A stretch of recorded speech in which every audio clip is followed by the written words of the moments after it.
M2CS is built for only one model year. This is BMW at its finest doing its, let's go out in the garage and put some parts on a car and make it really amazing. That's what they did a decade ago with the 1M, and here they are doing it again in the CS.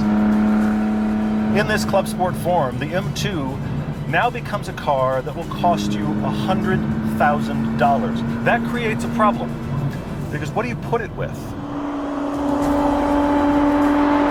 How about this one? This one works. Lotus Evora GT. You didn't see that coming, did you? And you're thinking you don't put a Lotus with a BMW. Well, a couple thoughts. If you're actually shopping for a BMW CS, you probably just want a BMW CS. But if you're shopping for a $100,000 car, you have a lot of other options, and this is one of them. Both of these cars are about 100 grand. Both of these cars are technically four-seaters. Both of these cars have forced induction, similar power, and a nearly identical 0 to 60 acceleration time. How does this hold up once it becomes a six-figure car? How does it hold up to genuine six-figure cars? And is this an improvement over the M2s that came before?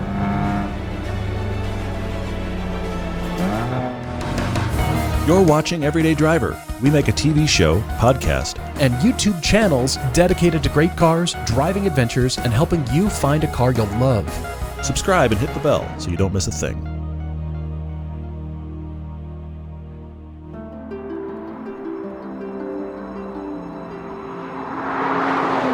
The BMW 2 Series has been around for a while now. This is a car that starts at around $30,000 with a little turbo 4-cylinder and an 8-speed automatic. BMW has been milking this chassis for all kinds of performance variants, as they often do with their great sedans. They either replace the tech or do a software upgrade or make a trim package, or sometimes they produce a different car with new components. So now we have the M2CS, the club sport version, and they haven't made a whole lot of CS in their history. It comes from the 1970s when they had the CS and the CSL, and they've just resurrected it of late on a few models, but this is the first M2 to have that moniker. And who knew BMW would put a Subaru livery on one of their cars? It would work even better than it did for Subaru. That's right, I said it. And I love that look, what BMW does to taking a normal sedan that's pretty good and turning it into this beast. This interior is not the latest and greatest from BMW, but it is still very nice. It's honestly not that much different than you've seen in other versions of the M2. It's slightly refined. With the CS designation, they've got some nice perforated marks here for the vertical here, CS in the instrument panel here. There's just subtle touches around the car, but everything else is mechanical. The rest of the interior is just Alcantara and carbon fiber, and the seats, they're so delightful. BMW is still the king. It does maintain the M2's rear seats, which, if you had to use them, you could for actual adults. You can get in, you can see you're upright. It's brilliant. It's like they had to build the CS to prove in every category that they still really know what they're doing. They haven't lost it, they're just expanding their product portfolio.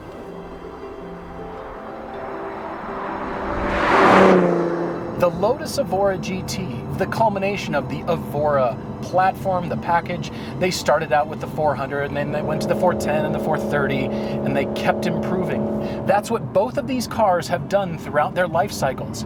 They've just continued to improve. This is one of those cars that must have a color. Now, all of them have black accents. That's something they've worked onto the Evora over time, and they keep refining and boxing out the front end.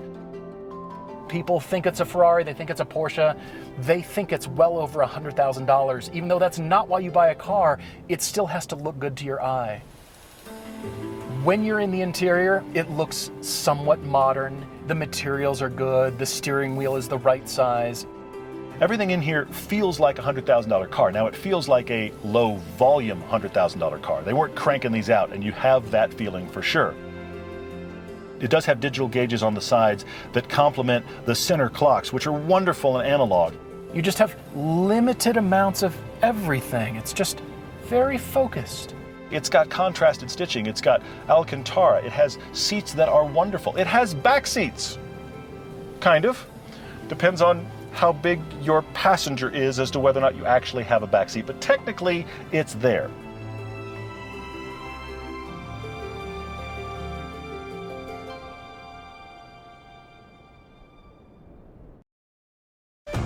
Everyday Driver is brought to you by Autotempest.com. All the cars, one search.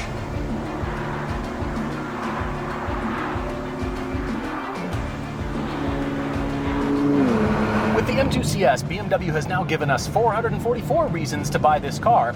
They've bumped it by 39 horsepower, so you're already getting more power.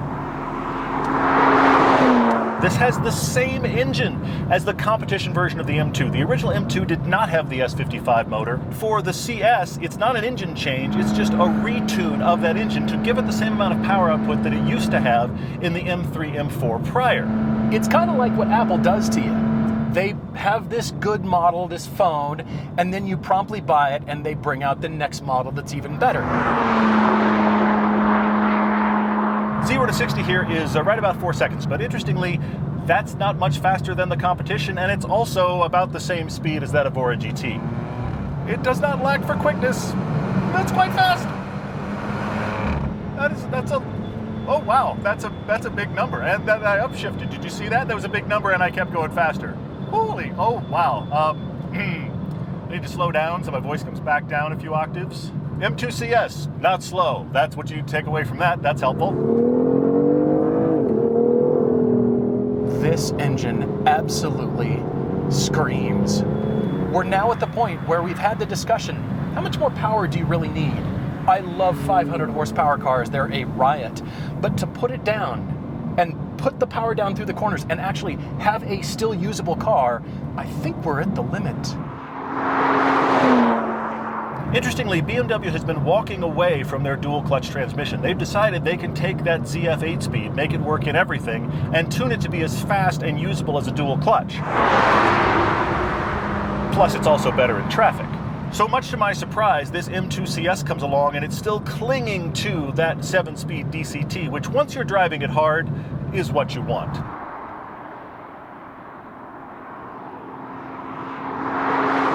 I love the manual, I love the interaction, but I feel like the DCT is better sorted for this car because it's so urgent everywhere you go, at all times. I've always loved German cars because of the precision, the engineering, the build quality, because they're almost at a 10 in every category. I've never really had a thing for British cars. Jaguars are sexy and McLarens are admirable, but I've never really been attracted to them. And that's why my bias is absolutely leaning towards the CS. I feel like this is going to win. I feel like this is the car that everybody should buy.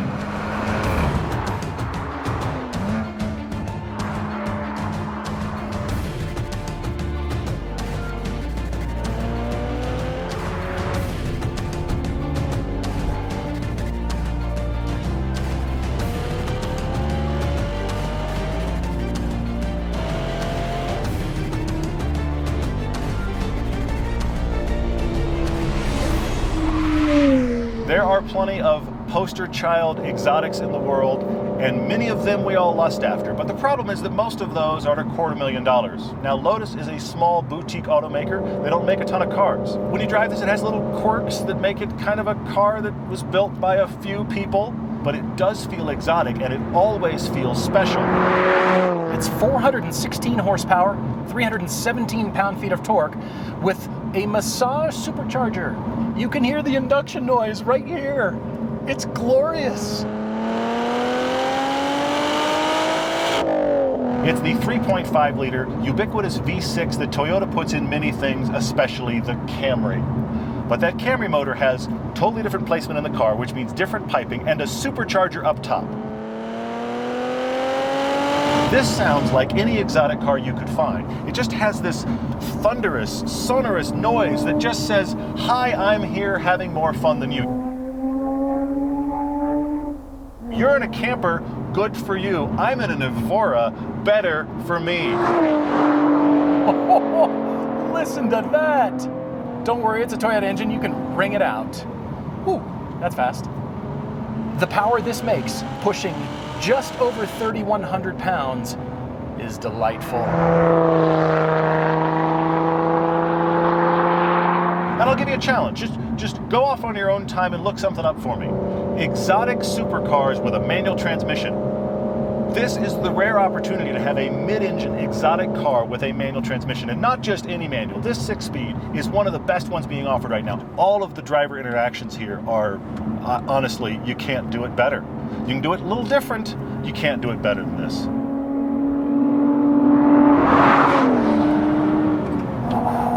Oh, those interactions are special. The Lotus doesn't become over-energetic like the M2CS does at high speeds. It becomes even more natural. And that's what you will find in the Evora GT, is a natural gait. I'm remembering how much I loved the Evora 400, and it's gotten better from here.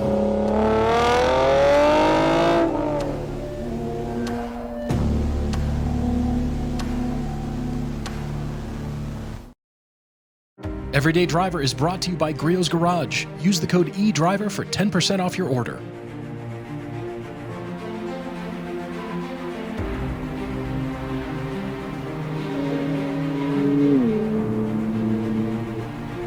When I drive this M2CS, I'm struck by the fact that this feels like one of the most tight, taut, button-down cars I've ever driven.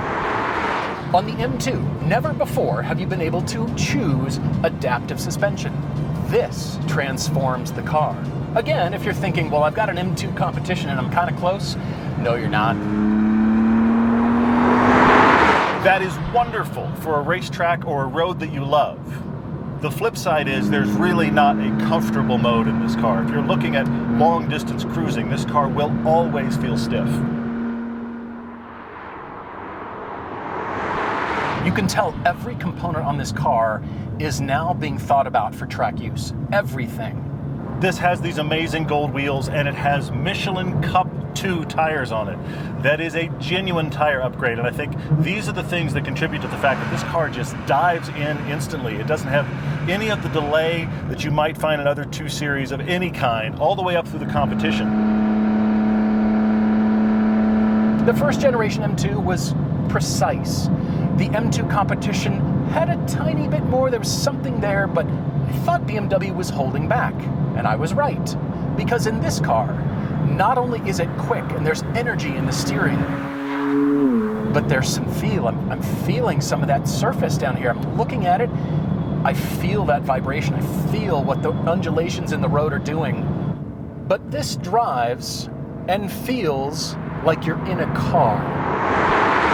And that is the one thing that keeps it from being really special.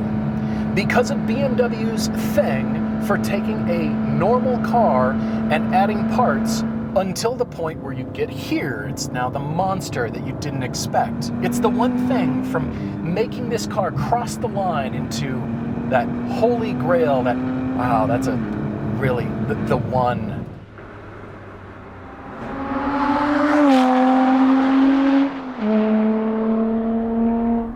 This Evora is the most refined version of this model. They've been refining it for a decade.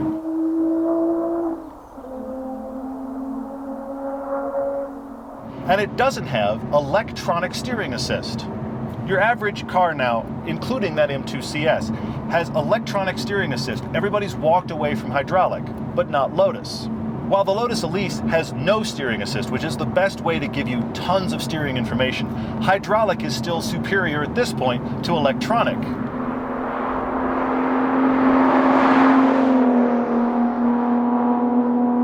I'm thinking the M2CS might be more track capable, but at this point, you might not care. Because the road feel in this car is tugging at my hands. I look at a surface, I look at the road undulation, and I feel it. The chassis isn't flexing, nothing's flexing over the bumps. It's simply adjusting the attitude of the car, and it's giving you all kinds of precision. And that's what's amazing about an Evora. You get road feel, you get car feel, and you get steering precision. That is so rare, and that is by virtue of the architecture. Yes, it's got a light front end, but that's why these should never go away. That's why this should always exist.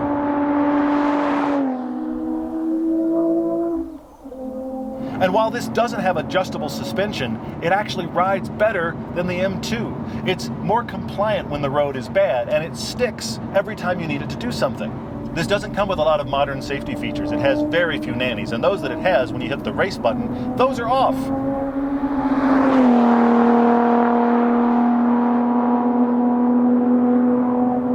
Oh, feel that. Oh, every input. I just flex everything. Feel that. Oh, yeah.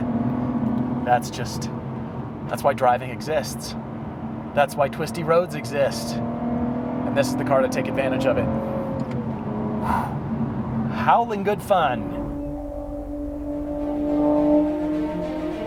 Because all cars have gone to electric assist steering now, I think we forget how great hydraulic was. Driving this car, the steering communicates like sitting down with an old friend you haven't talked to in a while, and you suddenly realize, I remember this. This feels great. Why isn't all my communication this real and easy? That's this steering rack.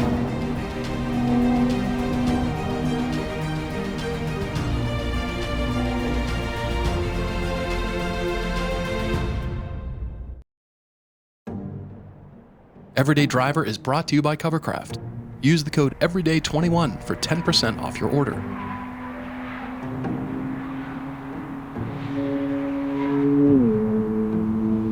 When I park this car and I walk away and I look back, it's not because of how it looks, even though it is gorgeous. It's because I'm looking back, already missing the driving experience that this gives you. It's astounding. The more we look at this is 10 years later BMW taking that BMW 1M idea that we liked very much and making the successor to that. And like when the 1M was here, what BMW has built with the M2CS is the best BMW they offer.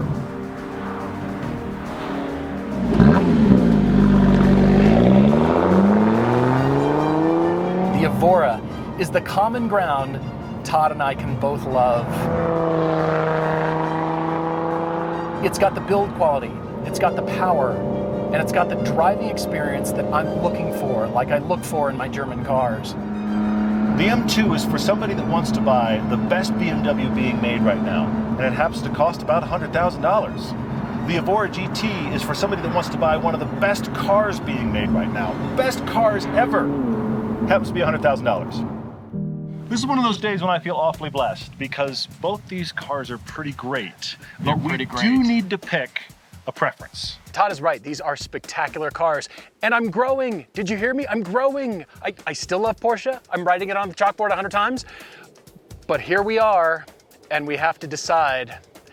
I've come to the Lotus. Have you really? Well, I will say, in my defense, that I liked the 400 the first time we drove it in Germany. I really liked it and said I would get it. It was awesome then, it's better now. The BMW is my German car. It's so very good. But if you're going to ask me, and we have to decide, the Lotus has a more natural feel to it. It really does. The Lotus is honestly incredibly analog and just feels right when you drive it. I can't believe it. The M2CS is the best M2. It should have been the M2 from the beginning. Now the M2 is done right. I have to give both these cars 4 stars. There's no question on that. Absolutely. You won't be surprised. You might not be surprised. I am picking the Lotus first, but there's either of these cars you have the chance to own them, drive them, just be in them. They're great. It's spectacular. I love the color, I love the gold wheels, I love that there's BMW history. Think, since the early 70s. The 3.0 CS, BMW has been doing this for a long time. And this car is the reminder they know exactly what they're doing.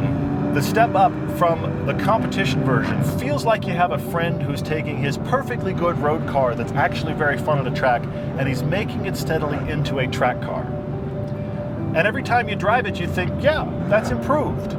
You've tweaked it. You have made this a little bit better than it used to be. And then you sit back and think about all the money they spent. And now you shake your head.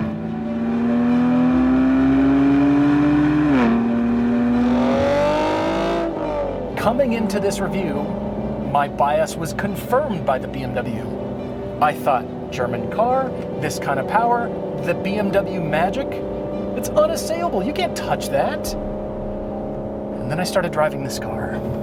My money? Here. Evora GT. This is spectacular. But the M2 is very good. It's very, very good. Very little to complain about there. I just prefer this.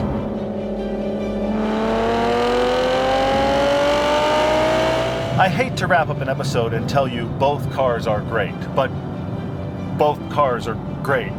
If you bought either one, just find a road and be happy. Sometimes that's it. You find a road that's great, you have a car that's wonderful, and yeah, it's not perfect, but who cares? Just take the opportunity. If you're that blessed in life to have one of these cars that's this brilliant, I hope you get the chance to just enjoy it. Not hate on people who have the other car, just enjoy what you have.